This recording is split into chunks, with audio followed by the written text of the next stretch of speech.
அனைவருக்கும் இனிய நல்வாழ்த்துக்கள். எல்லோரும் நன்றாக இருப்பீர்கள். இப்பொழுது 2025 நவம்பர் மாதம் என்ன மாதிரியான பலன்களை தரும் அப்படிங்கிறத இப்போது பார்த்தலாம். 12 ராசிகள் மேஷம் முதல் மீனம் வரையிலான இந்த 12 ராசிக்காரர்களுக்கு நவம்பர் மாதம் முதல்ல, இந்த நவம்பர் மாதத்தில் ஏதாவது ஒரு பெரிய விஷயங்கள் இருக்கான்னு பார்த்தா பெரிய மாற்றங்கள் எதுவும் இல்லை. அதாவது சூரியன் வந்து எப்போவுமே ஒரு 15ஆம் தேதி போல் மாறுவார். சூரியன் இப்போது இருக்கின்ற நீச்ச வீட்டிலிருந்து மாறுகிறார். இந்த மாதத்தின் பெரும்பகுதி நாட்கள் சூரியன், புதன், செவ்வாய் போன்றவர்கள் உச்சகுருவின் பார்வையில் இருக்கிறாங்க. குரு பகவான் உச்சனாக இருக்கிறது மிகப்பெரிய ஒரு யோக அமைப்பு. ஆகவே இப்பொழுது 2025 நவம்பர் மாதம் 12 ராசிக்காரர்களுக்கு எப்படி இருக்கும் என்பதை பார்த்துடலாம். முதல்ல மேஷராசிக்காரர்களுக்கு பிரமாதமான மாதமாக நவம்பர் மாதம் இருக்கும். உண்மையை சொல்லப்போனால் ராசிநாதன், ராசி இவங்களில் 2 பேரில் ஒருத்தர் குருவின் பார்வையில் இருந்தாலே அந்த ராசிக்காரர்களுக்கு நல்லது நடக்கும். இவங்களுக்கு என்ன ஒரு நல்லது நடக்கும்? 8இல் ராசிநாதன் மறைந்தாலும் கூட அவர் ஆட்சியாக இருக்கிறார். இந்த மாதம் முழுவதுமே அவர் ஆட்சியாக இருக்கிறார். 8ஆம் இடத்துல மறைஞ்சிருக்கிறார். ஆனால் குருவின் பார்வை, உச்சகுருவின் பார்வையில் இருப்பது, நண்பரோடு சூரியனோடு சேர்ந்திருப்பது போன்ற அருமையான அமைப்புகள். அதை விட நான் ஏற்கனவே போன அதிசார பயிற்சியில் கூட சொன்னேன். என்ன சொன்னேன்னா, 7.5 சனி ஆரம்பிச்சிருச்சேன்னு கவலைப்படாதீங்க. இங்கே பாருங்கள், அந்த மாதம் முழுக்க சனி பகவான் அப்படியே இதில் குருவின் பார்வையில் வேறு இருக்கிறது. ஒரு மிகப்பெரிய கொடுப்பினை. என்னங்க நடக்கும்? எதிர்பாராத அனைத்து அமைப்புகளும் இப்போது கண்டிப்பாக நடக்கக்கூடிய தன்மைகள் இருக்குங்க. எதிர்பாராத சந்திப்பு, எதிர்பாராத லாபம், எதிர்பாராத அதிர்ஷ்டம் போன்ற எல்லா நிலைகள்லையும் நம்ம ஒன்று எக்ஸ்பெக்ட் பண்ணி அது வேறு மாதிரி ஒன்று நடந்து ஒருத்தரை பார்க்க போகிறோம். அது பார்க்க போகிறதுல அவர் இல்லை, ஆனால் இன்னொருத்தர் இருந்தார். அவர் அதை ஏற்கனவே பார்க்க போனவரை விட அந்த வேலையை நல்லா முடிச்சு கொடுத்துட்டாரு. ஒரு தொழில் செய்ய போகிறோம், அந்த தொழிலில் வேறு மாதிரி வருது. அந்த தொழில் வந்து நஷ்டமாகுமோ நினைக்கிறோம், நஷ்டமாகாமல் லாபங்கள் வரக்கூடிய அமைப்பு. எதிர்பாராத திடீர் சந்திப்புகள், எதிர்பாராத திருப்பு முனைகள், எதிர்பாராத சிலருடைய மனமாற்றம், எதிர்பாராத பண வரவு, இதெல்லாம் கண்டிப்பாக நடக்குங்க. 8ஆம் இடம் அருமையான சுபத்தன்மையோடு இருக்கிறது. பங்குச்சந்தை, யோக வணிகம் போன்ற அமைப்புகள், கடந்த காலத்திலெல்லாம் ஷேர் மார்க்கெட்டில் பணத்தை விட்ட அத்தனை மேஷராசிக்காரர்களுக்கும் இழந்த பணத்தில் ஒரு 50%, 25% இந்த மாதத்திலேயே அப்படியே மொத்தமாக லம்சமாக வரக்கூடிய அமைப்புகள்லாம் இருக்குது. பிறந்த ஜாதக அமைப்பின்படி பார்த்திங்கன்னா நல்ல இந்த தசாபக்திகள் நடந்துக்கிட்டு இருந்தால் ராசிநாதன் ஆட்சியாகி குருவின் பார்வையில் இருக்கக்கூடிய இந்த நவம்பர் மாதம் முழுவதுமே மிகப்பெரிய நல்ல முன்னேற்றங்கள் இருக்கும். 12ஆம் இடமும் 8ஆம் இடமும் சுபத்துவமாக இருக்கின்ற காரணத்தினால ஏற்றுமதி இறக்குமதி செய்யக்கூடியவர்கள், ஒரு மாதிரி உலக பொருளாதார மாற்றங்களில் அப்படி இருக்குது இப்படி இருக்குது, அது அந்த இடத்துல ஆர்டர் போச்சு, இந்த இடத்துல ஆர்டர் போச்சுன்னு இருந்தவங்களுக்கெல்லாம் ஒரு கதவு அடைச்சா இன்னொரு கதவு திறக்கும்ன்ற அமைப்புகள் இப்போது கண்டிப்பாக உண்டு.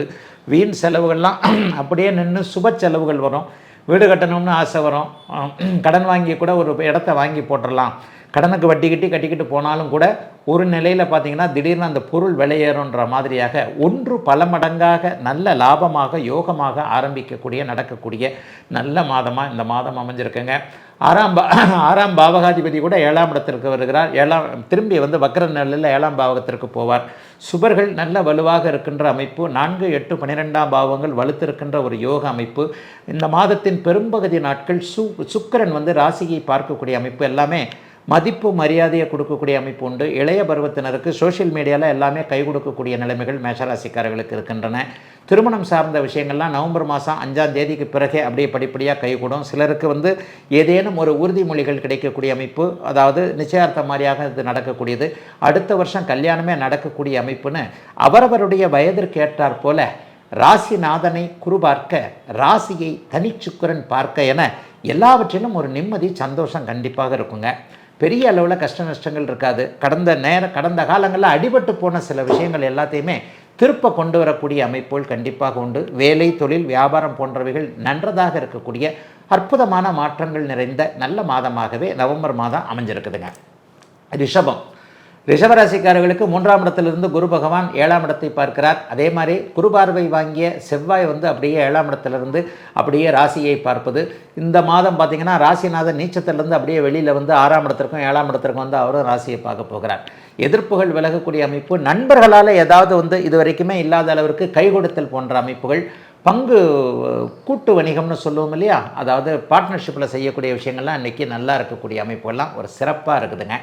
இளைய பருவத்தினருக்கு காதல் வரக்கூடிய மாதங்க இந்த மாதம். யாராவது ஒரு ஆண் நல்லா இருக்கிறாரு, இவரை கல்யாணம் பண்ணிக்கலாமான்ற எண்ணங்கள். ஒரு பெண் நல்லா இருக்கிறார், அழகை பார்த்து காதல் வர்றதில்லைங்க, வேறு எதையாவது ஒன்றை பார்த்து தான் காதல் வருது. அப்போ இந்த இடத்துல இவர் நமக்கு கணவனாக இருப்பார், இவர் நமக்கு நல்ல மனைவியாக இருப்பார் என்கின்ற எண்ணத்தில் ஏதேனும் ஒரு சூழ்நிலையில் வாழ்க்கை துணையை தேர்ந்தெடுக்கக்கூடிய அமைப்பு நவம்பர் மாதம் 10ஆம் தேதிக்கு பிறகு இளைய பருவத்தினருக்கு வரக்கூடிய அருமையான நல்ல மாதம். இந்த மாதம் முயற்சிகள் நல்லாவே பலிக்கும். இது வரைக்கும் இல்லாத அளவிற்கு தம்பி தங்கைகளால் ஏதாவது ஒரு வகையில் பலன் இருக்கக்கூடிய அமைப்பு. நம்மளையே நம்பி இருந்த தம்பி தங்கச்சிகள் அவர்கள் சொந்த காலில் நிற்கக்கூடிய அமைப்புகள் கண்டிப்பாக இருக்கிறது. 11ஆம் இடத்துல லாபச்சனே அப்படியே உச்சகுருவின் பார்வையில் இருக்கிறனால போட்டிகள் பந்தயங்கள் எல்லாத்துலேயும் ஜெயிப்பு இருக்கும். இது வரைக்கும் நஷ்டப்பட்டது எல்லாத்துலேயுமே லாபங்கள் வரக்கூடிய அமைப்பு. மிக மிக முக்கியமாக கடனை தீர்க்கக்கூடிய அளவுக்கு வருமானம் இருக்கக்கூடிய அமைப்பு. எல்லாத்தையும் விட மேலாக ஆரோக்கியம் தெளிவாக இருக்கக்கூடிய அமைப்பு. ரிஷபராசிக்காரர்களுக்கு 11ஆம் இடத்துல சனி இருந்து குருவின் பார்வையில் இருக்கிறனால 12 ராசிகளில் ஒரு 60-70% மேலே நன்மைகளை அனுபவிக்கக்கூடிய அமைப்பு இந்த ரிஷபராசிக்காரர்களுக்கு கண்டிப்பாக உண்டுங்க.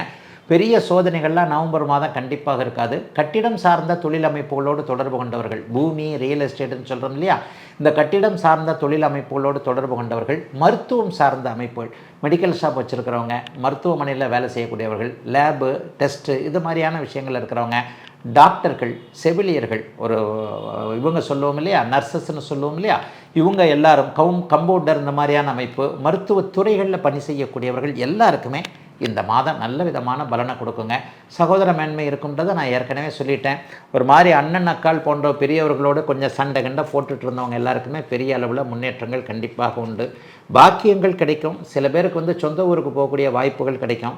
வெளிநாடு வெளிமாநிலம்னு தூரடங்களில் இருக்கிறவங்களுக்கு இந்த தடவை வந்து போகிறது, இங்கேயே வந்துடலன்னா கூட வந்து போயிட்டு பொண்டாட்டி பிள்ளைய பார்த்துட்டு போகலான்ற மாதிரியான ஒரு ஷார்ட் ட்ரிப்பு தாயகத்திற்கு தமிழ்நாட்டிற்கு வந்து போகக்கூடிய அமைப்புகளும் கண்டிப்பாக அமைந்திருக்கின்றன. ரிஷபராசிக்காரர்களுக்கு பெரிய சோதனைகள் இப்போ இல்லைங்க.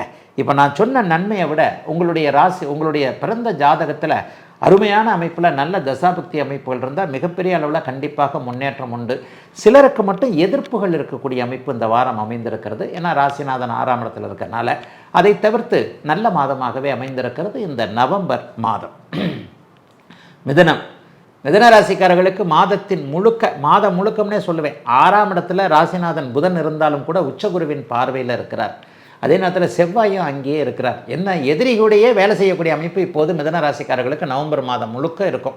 ஒருத்தர் உங்களுக்கு பிடிக்கவே பிடிக்காது, அவருக்கும் உங்களை பிடிக்காது, உங்களுக்கும் அவரை பிடிக்காது. எப்போ பார்த்தாலும் உங்களை கோல் சொல்லிக்கிட்டு இருப்பார், உங்களை மட்டம் தட்டிக்கிட்டே இருப்பார். உங்களை கண்டிப்பாக முழு மனசாக எதிரியாக நினைக்கக்கூடிய ஒருவரோடு சந்தர்ப்ப சூழ்நிலையின் காரணமாக சேர்ந்தே இருக்க வேண்டிய பணி செய்ய வேண்டிய மாதமாக இந்த மாதம் அமைஞ்சிருக்கு. அதாவது குடும்பமாக இருக்கட்டும், வேலை தொழில் எல்லா இடங்களாக இருக்கட்டும், எதிர்ப்புகளோடே இருப்பீங்க, ஆனால் சக்ஸஸ் பண்ணுவீங்க. அதாவது அந்த எதிரிக்கு உங்களை பற்றி இப்போ புரியும், இந்த ஆளை ஜெயிக்க முடியாதுப்பா, நம்ம இவர்கிட்டருந்து ஒதுங்கி போகிறது தான் நல்லதுன்ற மாதிரி 6ஆம் அதிபதியும் ராசிநாதனும் இணைந்து உச்சகுருவின் பார்வையில் இருந்து 3ஆம் இடத்தோடு இருப்பதால் செய்யக்கூடிய முயற்சிகள் எல்லாத்துலேயும் தடைகள் வந்தாலும் கூட, எதிர்ப்புகள் கூடவே இருந்தாலும் கூட, அல்லது நம்ம கூடயே டீ சாப்பிட்டுக்கிட்டு நம்ம ஃப்ரெண்டு மாதிரி நடிச்சுக்கிட்டு பின்னாடி முதுகில் குத்துனா கூட எதையும் சமாளிக்கக்கூடிய நல்ல மாதமாக இந்த மாதம் அப்படியே கண்டிப்பாக அமைஞ்சிருக்குதுங்க. 5ஆம் அதிபதியான சுக்கிரன் 5ஆம் இடத்துல இருப்பது குழந்தைகள் சார்ந்த விஷயத்தில் இது வரைக்கும் இருந்து வந்த மனக்கவலைகள் மிதன ராசிக்காரர்களுக்கு விலகப் போகுதுன்றதை காட்டுது. அதுவும் பெண் குழந்தைகள் சம்பந்தப்பட்ட விஷயங்கள் நல்லாயிருக்கும். இந்த குழந்தைக்கு கல்யாணம் ஆகலை, இந்த குழந்தைக்கு வேலை கிடைக்கல, இந்த குழந்தைக்கு ஒரு வளகாப்பு நடத்த முடியல, பூப்புனித நீராட்டு விழா நடத்த முடியல, கல்யாணம் பண்ணி கொடுத்தா இது வரைக்கும் இதை காணோம், ஏதோ குழந்தை பாக்கியத்துக்கு அப்படி சொல்கிறாங்க. இந்த மாதிரியாக பெண் குழந்தைகளை பற்றிய கொஞ்சம் மனக்கவலையில் இருந்த மிதனராசிக்கார பெற்றோர்கள் எல்லோருக்குமே அந்த மனக்கவலைகள் தீரக்கூடிய அமைப்பு இப்போது கண்டிப்பாக உண்டு. மிதனராசிக்காரர்களுக்கு பெருத்த சோதனைகள் இருக்காது. பணவரவுகள் மிகப்பெரிய அளவில் நல்லாயிருக்கும். இரும்பு சார்ந்த தொழில் அமைப்புகளோடு தொடர்பு கொண்டவர்கள் எல்லாருக்குமே நல்ல பணவரவுகள் இப்போது உண்டு.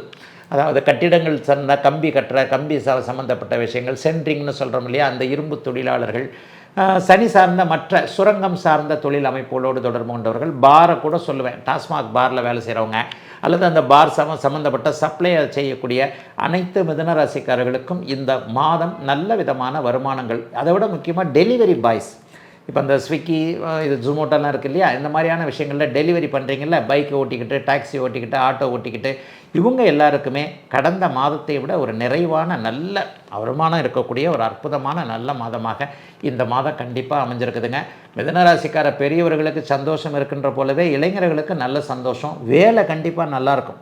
6ஆம் இடத்துல வந்து புதன் இருக்கிறதுனால அறிவு சார்ந்த துறைகளில் இருக்கக்கூடியவர்கள், கணிதம், கணக்கு வழக்கு, அக்கௌண்ட் சம்பந்தப்பட்ட துறைகளில் இருக்கக்கூடியவர்களுக்கு நல்ல வேலை மாற்றம், ப்ரொமோஷன் போன்றவைகள் கிடைக்கக்கூடிய அமைப்பு. 6, 10ஆம் இடங்கள் இப்போது புனிதத்துவத்தை அடைந்திருக்கின்ற காரணத்தினால் கடந்த காலத்தில் மேலதிகாரியோடு முரண்பட்டு கொண்டிருந்த அமைப்பு, வேலைக்கு போகிறதுக்கே சங்கடமாக இருந்தவர்கள் எல்லாருக்குமே ஒரு நிறைவுகள் இருக்கக்கூடிய ஒரு அற்புதமான நல்ல மாதமாக இந்த மாதம் அமைஞ்சிருக்குங்க.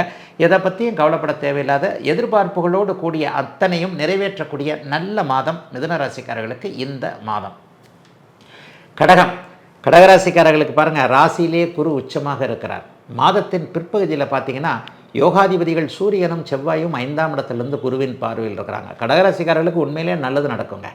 இதோ வருது புலி வருதுன்னு அஷ்டமச்சனி இன்னும் இழுத்துக்கிட்டே இருக்குது, நான் எங்கே நல்லா இருக்கிறேன்னு சொல்லிக்கிட்டு இருக்கிறவங்க எல்லாருக்குமே நவம்பர் மாதத்தில் கண்ணார நல்லதுகள் நடக்கக்கூடிய அமைப்புகள் கண்டிப்பாக உண்டுங்க. ஒரு 3 வருஷமாக கடகராசிக்காரர்கள் பட்ட கஷ்டம் மாதிரி யாருமே படலை. அதை விட மேலே நான் கஷ்டப்பட்டுக்கிட்டு இருக்கிறேன்னு சொல்கிறவங்களுக்கு நான் அட்டமத்து சனி வந்து கோட்சாரத்தில் வரும்போது, கடகராசியில் வந்து ஏழையும் இருக்கிறீங்க, பணக்காரரும் இருக்கிறீங்க, திறமசாலிகளும் இருக்கிறீங்க, திறமையை காட்ட முடியாதவங்களும் இருக்கிறீங்க. அப்போ ஒரு பொதுவான பலன்னு பார்த்தா கடகராசிக்காரர்களை ஒரு 3 வருடமாக அட்டமத்து சனி சுழற்றி அடித்து விட்டது என்பது தான் உண்மை. அப்படிப்பட்டவர்களுக்கு கூட அந்த அட்டமத்து சனியிலிருந்து ஒரு மாதிரியான ஒரு இது கிடைக்கக்கூடிய ரிலீஃப் கிடைக்கக்கூடிய அமைப்புகள் இந்த மாதத்திலே ஆரம்பிச்சிருது. மாதம் முழுவதும் குரு பகவான் உச்சத்திலிருந்து 5, 7, 9ஆம் இடங்களை பார்ப்பதால் கடந்த காலத்தில் காதலில் தோல்வி அடைஞ்சவங்க, கல்யாணத்தில் தோல்வி அடைஞ்சவங்க, முதல் திருமணம் தோல்வியுற்று 2வது திருமணம், ஃபஸ்ட்டு மேரேஜ் ஒரு மாதிரி போயிடுச்சு, செகண்ட் மேரேஜாவது நிலைக்குமான்னு பார்க்குறேன்ற மாதிரியான செகண்ட் மேரேஜ் எப்படி இருக்குமோ ஏது இருக்குமோன்னு ஒரு பயந்துக்கிட்டு இருக்கவங்க எல்லாருக்குமே ஒரு நல்ல தீர்வுகள் கிடைக்கக்கூடிய தன்மை. கணவன் மனைவி பிரிந்து விடலாமா அப்படின்ற எண்ணத்தில் இருந்தவங்களுக்கு மனம் மாறக்கூடிய ஒரு அமைப்பு. வெகு தூரத்தில் இருக்கக்கூடிய பிள்ளைகள் என்ன செய்கிறாங்களோ ஏது செய்கிறாங்களோ அந்த கவலை தீரக்கூடிய அமைப்பு. பிள்ளைகளுக்கான நல்ல வேலை, திருமணம் போன்ற அமைப்புகளை செய்து கொடுக்கக்கூடிய தகுதி கடகராசிக்கார பெற்றோர்களுக்கு வரக்கூடிய அமைப்புன்னு நல்லவைகள் நடக்கக்கூடிய யோக மாதமாக இந்த மாதம் அமைஞ்சிருக்குங்க. சூரியன் வந்து 15ஆம் தேதிக்கு பிறகு குருவின் பார்வையில் வராரு. அரசாங்க லாபம் கடகராசிக்காரர்களுக்கு இப்போது உண்டு.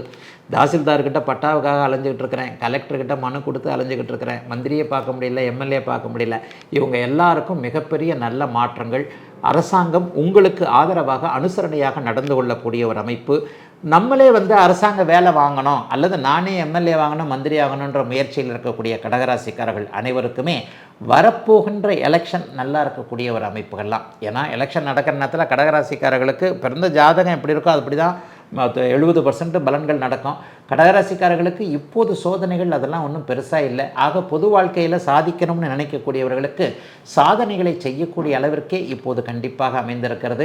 9, 10 கூடியவர்கள் தர்மகர்மாதிபதி யோகத்தோடு 9ஆம் அதிபதி உச்சனாகி 10ஆம் அதிபதியை பார்க்கக்கூடிய தன்மைகளும் பெரிய அளவில் கடகராசிக்காரர்களுக்கு நன்மையை செய்ய போகுது. கடந்த காலத்தில் இருந்த நஷ்டங்கள் இருக்காது, விரயங்கள் இருக்காது, வேதனைகள் இருக்காது, மன அழுத்தங்கள் இருக்காது. எதிலும் ஒரு நிறைவுத்தன்மை. என்னென்ன விஷயத்தில் கஷ்டப்பட்டீங்களோ, எந்தெந்த விஷயம் கிடைக்காம போயிடுச்சோ அந்தந்த விஷயம்லாம் உங்களுக்கு கிடைக்கக்கூடிய தன்மைகள் இப்போது கடகராசிக்காரர்களுக்கு இருக்கிறது. கடகராசிக்காரர்களுக்கு நல்லவைகள் நடக்க ஆரம்பித்து விடும் நல்ல மாதம் இந்த மாதம்.